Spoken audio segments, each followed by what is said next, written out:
Hey, what's up you guys? My name is Tyler Rugge, and for today's video, I'm going to be giving you guys 4 reasons why you do not want to get a pet parrot. Now, by making this video, I am by no means saying that parrots make horrible pets or anything like that. They really do make good pets. It's just that a lot of people decide they want to get a parrot and they don't really know what they're getting themselves into. So I wanted to make this video to kind of tell you guys some of the negative aspects of owning a pet parrot and what makes them difficult to own, because they make good pets, but they definitely are not easy to take care of. If you want something that's easy and doesn't take a lot of time, parrots are not for you. Let's just get straight into the 4 reasons why you don't want to get a pet parrot. Oh yeah, and I'm joined here today with Gypsy, my African Grey. And she is 5 years old, and I rescued her about a year ago. Do you have to poop? Gypsy decided to fly to her perch, so goodbye. I'll bring her back in a couple minutes. But yeah, we're gonna start off with the most obvious things. Number 1 being that birds are very, very loud. Like, if you've heard birds are loud and you're like, oh yeah, birds are loud, but you've never heard a parrot scream, then you probably have no idea how loud they actually are.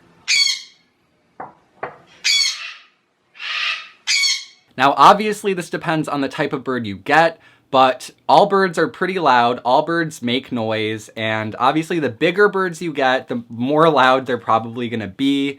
So you wanna research, obviously what bird you're getting and how loud it is and different things like that. But birds are loud and birds scream, and people always, look up stuff like, how do I get my bird to stop screaming so much? How do I get my bird to shut up? Because people are annoyed by their bird and they don't want it to scream anymore. But the thing is, you cannot teach a parrot to stop screaming, because that's how they communicate with each other in the wild. In the wild, birds scream at each other to communicate, to let each other know where they are and that they're okay and stuff like that. So in your home, that's still going to be how they communicate. They naturally just scream. It's part of their instinct, and it's not something that you can just teach them to stop doing, or you can discipline them and get them to not do it. It's just something that if you're going to get a pet parrot, it's something that you need to deal with, is the screaming. You can't get angry at them for screaming, because that's just part of owning a parrot. It's like getting mad at a fish for swimming. Like, it just doesn't really make sense, So, yeah. They're loud. So let's say you want to sit down in the family room, watch some TV, but your bird's going to scream in the background potentially. So that's something you might need to deal with. Let's say you need to make a important business call and your bird is there. You might have to take the call outside if your bird decides to start screaming, if you don't want screaming in the background. So you just need to understand that you're gonna have to deal with some screaming in the background of your everyday life. People mention in my comments all the time that in the background of some of my videos, you can hear Mango screaming, and Mango is downstairs in the family room, and you can still hear him screaming from my room pretty clearly on camera. So that can give you a pretty decent idea of how loud it is. And for me, it's pretty easy to tune out and just ignore, because it does not bother me at all whatsoever. Like, I don't care if birds are screaming in my face. So I guess, that's one of my many talents, is birds can scream for hours on end and not annoy me. So yeah, obviously screaming, you gotta deal with it, okay? Okay, cool. Number 2, birds live a long time, especially parrots, especially things like African greys and macaws. It is not unheard of for them to live up to 80 years. On average, they live from, around 60 to 70 years. So if you're gonna get a bird, you need to take things into consideration like, how old are you? How old is the bird you're getting? What is the lifespan of the bird you're getting?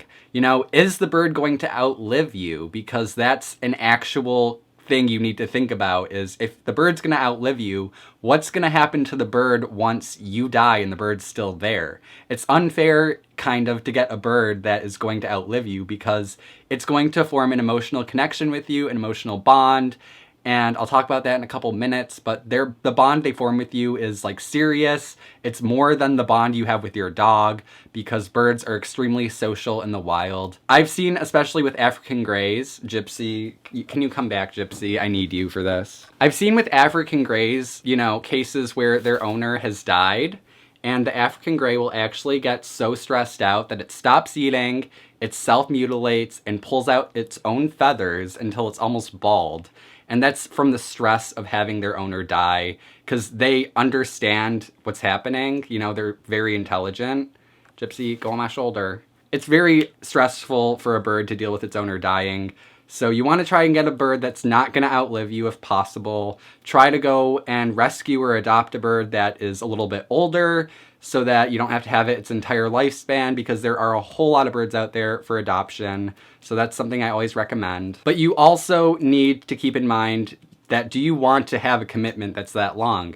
Do you want to get a bird that you're going to have for 20, 30, 40, 60, 80 years? Like, is that something that you can commit to for that period of time? Because they are a lot of work. They're very time consuming. You need to think of, where are you going to be in 10 years? Where are you going to be in 20 years? Where are you going to be in 30 years? Are you going to be able to have a bird for that long? That's something that you really need to think about, because they live a long time. They're one of the longest commitment pets. So if you're not good with long commitments, a bird probably isn't for you. Number 3. Birds are messy. They are very messy. And the reason for this is, in the wild, they have no reason to not be messy. They get their food, they eat it. In the wild, they have an unlimited supply of food practically. They have no reason to conserve food. So they'll literally take a few bites of their food and then just drop it on the ground. And my birds do this all the time, where they take a few bites and they just drop it to the bottom of the cage. Or sometimes they like to throw things out of their cage. Sometimes birds like to poop outside of their cage. I don't know how exactly they do it, but they manage to poop outside of their cage. And also, birds will tear up their toys, and sometimes pieces of their toys will end up outside of their cage. So point is, birds can make quite a mess in your home. Also, they shed their feathers. Their feathers are going to end up on the ground. Some birds actually produce some dust in the air. Like, I know African greys are very dusty birds. Gypsy just really wants to be on her perch. I'm sorry. Some birds are actually very dusty, so if you have allergies, you need to take that into consideration as well. That some people are actually allergic to birds, one of them being African greys. A lot of the times end up in shelters because people are allergic to them.